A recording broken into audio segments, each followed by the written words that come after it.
তো হেল্ল' গাইছ মই উজ্জ্বল আপোনালোকে চাইছে মোৰ ভিডিঅ'টো আজিৰ ভিডিঅ'টো আৰম্ভ কৰিলোঁ আমাৰ চকৰ পৰা তো গাইছ গুড মৰ্ণিং মাখা চলি পলি যি দেখছে গাইছ কাৰণ কিয় জানে না কাৰণ মানে আমাৰ ইয়াতে বিহুত খেলা দি আছে মানে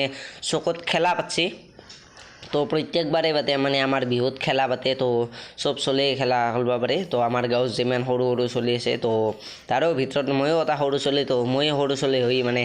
ক্ৰিকেট খেলিব আহিছোঁ তো এতিয়া বৰ্তমান আছোঁ আমি মানে ফিল্ডখনত তো এতিয়া আমি গধূলি খেলাম তো আজি বাৰু এতিয়া দিনতে হৈ গ'ল তো এতিয়া দিনত মানে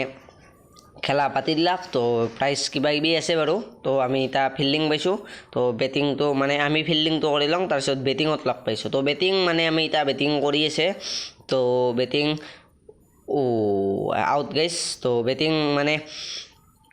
ধৰি আছোঁ তো আমাক তাও মানে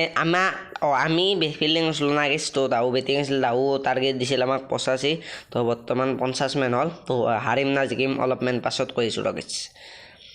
তো গাইছ হাৰলোৱে দে মানে আমাৰ ৰান হৈছিল 69 মান হৈছিল নেকি তো 1 মান হৈছিল 70 হ'ল 1 মান হৈছিল তো টাৰ্গেট দিছিল 85 আমি গাইছ হাৰি গ'লোঁ তো এতিয়া বলক আটা যাওঁ মানে আটা যাওঁই নাই আজি তো বলক এতিয়া ফাৰ্ষ্ট আটা যাওঁ বলক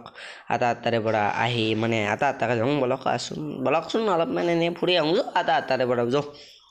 তো আটাতে অলপ সময় থাকি ডাইৰেক্ট ঘৰত ভিডিঅ'টো ষ্টাৰ্ট কৰিছোঁ মানে ঘৰত এতিয়া ভাত চাত খাই উঠিলোঁ তো আটাতে অলপমান সময় থাকি এনে ঘৰত আহি ভাতকেইটা খাই ল'লোঁ বঢ়িয়াকৈ তো গাইছ গধূলি লগ পাইছোঁ